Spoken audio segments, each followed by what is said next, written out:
नमस्कार, आप देख रहे हैं दैनिक सवेरा और मैं हूं आपके साथ सुनील शर्मा। और इस वक्त हमारे साथ विधायक डॉक्टर देवेंद्र कुमार मनियाल जी हैं, जो कॉन्स्टिट्यूंसी रामगढ़ के विधायक हैं। इनसे चर्चा करेंगे दिल्ली वेजर जो अभी तक स्ट्राइक पर बैठे हुए हैं। जी सर, क्या कहेंगे?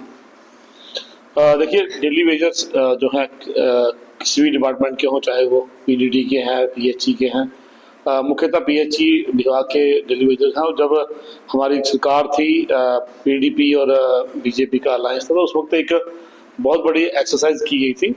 और उस एक्सरसाइज में एक कैटेगराइज की जो कैटेगरीज थी वो बनाई गई थी। और सभी जो भी विभाग के कंट्रेक्चुअल, अडहाक, डेली वेजर्स, उसमें non technical, technical, ITI trend, सबको एक कैटेगरी के तहत डिवाइड किया गया था। और कहीं ना कहीं जिनकी एज ज़्यादा है उनका सैलरी बढ़ाने के लिए बात की गई थी।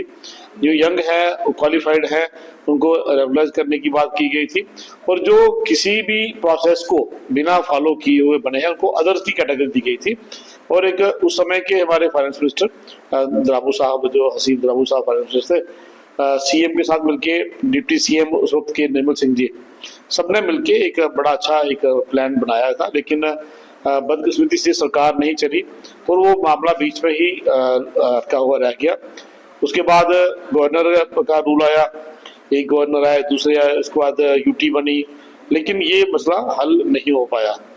इस बार भी जब असेंबली लगी थी, जो हमारा बजट का सेशन था, उसमें सभी पार्टियों ने ये डिमांड की है कि जो एक कैटेगराइजेशन करने के बाद एक संख्या बनती है लगभग लाख सवा लाख की, उन लोगों को उसी कैटेगरी के आधार के ऊपर उनको डिवाइड किया जाए और उनको रेगुलर करे या उनकी सैलरी जो है एनहांस करे। उम्मीद है सरकार जल्दी कुछ करेगी इसके ऊपर। और जैसे ही सर अभी थोड़े दिन पहले मुद्दा बना हुआ था उर्दू को लेकर, तो ये कुछ पार्टियों का कहना है कि इसका जो श्रेय है वो भाजपा अपने सर पर ले रही है। क्या कहेंगे?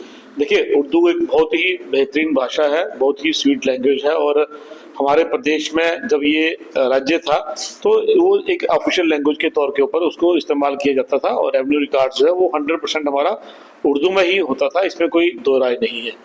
लेकिन खासकर से जो जम्मू रीजन है, यहाँ पर हमारे स्कूलों में उर्दू जो है वो एक मैंडेटरी लैंग्वेज नहीं है, बच्चे हमारे उर्दू नहीं पढ़ते हैं। तो जब हमारे बच्चे उर्दू नहीं पढ़ते हैं, एक बात, दूसरा यूटी बढ़ने के बाद जब यहाँ पर 5 लैंग्वेजेस को ऑफिशियल लैंग्वेज का दर्जा दिया गया था, हिंदी, इंग्लिश, उर्दू, कश्मीरी, डोगरी, जब उनको ये दर्जा दिया गया है तो बच्चों के साथ इस आधार पे क्यों भेदभाव किया जाए कि आपको उर्दू आना जरूरी है? कहीं ना कहीं आप देखिए, आज डिजिटल जो सिस्टम है उसके तहत सभी रेवेन्यू रिकॉर्ड को डिजिटाइज किया जा रहा है। और इस डिजिटाइजेशन प्रोसेस में सारा रिकॉर्ड जो है उसको इंग्लिश में ट्रांसलेट किया जाएगा। यहाँ आईएएस ऑफिसर आते हैं, यहाँ आईपीएस ऑफिसर आते हैं, केएएस ऑफिसर आते हैं, उनके लिए उर्दू मैंडेटरी नहीं है, वो एग्जाम देते हैं। और पहली पोस्ट ही उनकी बाकायदा तहसीलदार लगती है। वो तहसीलदार को उर्दू नहीं आता है, उनको समय दिया जाता है, उस कुछ समय सीमा के तहत उनको एक एग्जाम पास करना होता है उस लैंग्वेज का। वो पढ़ते हैं, एग्जाम पास करते हैं, उसके बाद उनको एक वर्किंग नॉलेज जो है उर्दू की हो जाती है। जब आईएएस, आईपीएस, केएएस, केपीएस, इस बड़े एग्जाम में जहां हमारा ऑफिसर एसडीएम रहता है, तहसीलदार रहता है, ईसीआर रहता है, जो रेवेन्यू से डील करता है, उसके एग्जाम में मैंडेटरी नहीं है। 2008-2011 में जब ये नायब तहसीलदार का एग्जाम हुआ था, इन्हीं मुख्यमंत्री जी ने उर्दू को मैंडेटरी नहीं किया गया था, नहीं कहा था। उसको ऑर्डर को विड्रॉ करने के बाद, पेपर देने के बाद जो बच्चे सेलेक्ट हुए थे उनको 2 साल का पीरियड दिया गया था कि 2 साल के अंदर अंदर आपने ये उर्दू एग्जाम देना है, पास करना है। जब पहले हो चुका है तो अब जब की 5 भाषाएं हैं तो क्यों एक ही भाषा थोपनी है, वो भी जबरदस्ती बच्चों के कैरियर के ऊपर? कहीं ना कहीं ये जम्मू के बच्चों के साथ भेदभाव और बच्चों का कैरियर खराब करने की तरफ, जैसी एनसी की हमेशा एक रणनीति रही है, वो जम्मू और कश्मीर को हमेशा डिवाइड करना चाहती है। मुझे लगता है ये उसी तरफ एक कदम है। लेकिन ऑनरेबल कोर्ट जो हमारी कैट है, उन्होंने इस पर स्टे दिया है। इसमें मैं ये जीत की बात नहीं कहूँगा, मैं ये कहूँगा कि कोर्ट ने एक अच्छा फैसला लेते हुए जो भेदभाव की, डिस्क्रिमिनेशन की राजनीति एनसी कर रही थी, उस पर रोक लगाई है। सर, अगर बात करें स्टेटहुड की तो कांग्रेस लगातार प्रोटेस्ट कर रही है, अभी क्या कहेंगे? देखिए, स्टेट है या यूटी है, आज आपके पास सीएम है, आपके पास एमएलए है। आपको जब आपका राज्य था उससे कई गुना ज्यादा पैसे यहाँ आ रहे हैं। आज यूटी में रहते हुए आपकी ट्रेन कश्मीर पहुंच गई, तो यही कांग्रेसी 70 साल में नहीं पहुंचा सके।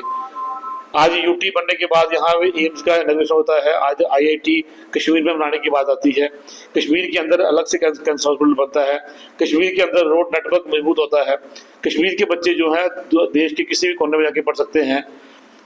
देश का कोने का किसी भी कोने का जो आदमी है वो कश्मीर में आके रह सकता है, अपना बिजनेस कर सकता है। ये सब सुविधाएं जो है वो यूटी बनने में के बाद आई हैं। ये तब इन्होंने क्यों नहीं किया जब ये राज्य में थे, जब स्टेट थी जम्मू कश्मीर, जिसको रियासत कहते हैं। राजा महाराजाओं के समय में रियासत थी, पूर्व की रियासत बरकरार है, लेकिन स्टेट का दर्जा और यूटी का दर्जा मुझे नहीं लगता इसमें कोई ज्यादा फर्क है। मैं ये समझता हूँ कि शायद सुविधाएं ज्यादा मिली हैं, फैसिलिटीज ज्यादा मिली हैं, जो राज्य रहते वो नहीं थी, आज वो यूटी रहते हैं। प्रधानमंत्री जी ने कहा है, होम मिनिस्टर ने कहा है, और पार्लियामेंट हाउस में कहा है, अपनी रैलियों में कहा है, जब सही समय आएगा तो स्टेट का दर्जा को जम्मू कश्मीर को मिलेगा और ये यूटी से स्टेट भी बनेगी। लेकिन काम करने की इच्छा नहीं है, बहानेबाजी करने का मन है। मंत्री करप्शन कर रहे हैं, ट्रांसफर पर ट्रांसफर हो रही है, ठेकेदारी हो रही है, माइनिंग हो रही है, सारे काम धंधे हो रहे हैं, लेकिन अपने उन सब नाकामियों को छुपाने के लिए हमें स्टेट चाहिए, हमें स्टेट चाहिए। मुझे नहीं लगता कि हमारा सीएम कोई आज कमजोर सीएम है। एक लॉ एंड ऑर्डर को छोड़ के सारी पावर जो है वो सीएम के पास है। सीएम उनका सदुपयोग करे, उनका अच्छा यूज करे, उनको मिस यूज ना करे, जो कि उनके मंत्री कर रहे हैं। इसलिए हमारा निवेदन है कांग्रेसों से भी कि समय रहते ये स्टेटहुड भी मिलेगा, लेकिन पहले आप काम करें। आपकी सरकार है, क्योंकि अलायंस है कांग्रेस उनके साथ। अपनी सरकार से कहें, अपने मंत्रियों से कहें कि जम्मू के बेहतरी के लिए, कश्मीर की बेहतरी के लिए काम करें, ना कि स्टेटहुड का बहाना बनाएं। ये थे हमारे साथ विधायक देवेंद्र मनियाल जी, जिन्होंने विभिन्न मुद्दों पर हमारे साथ चर्चा की। मुझे दीजिए इजाजत, फिर होंगे एक नए चेहरे के साथ। देखते रहिए दैनिक सवेरा।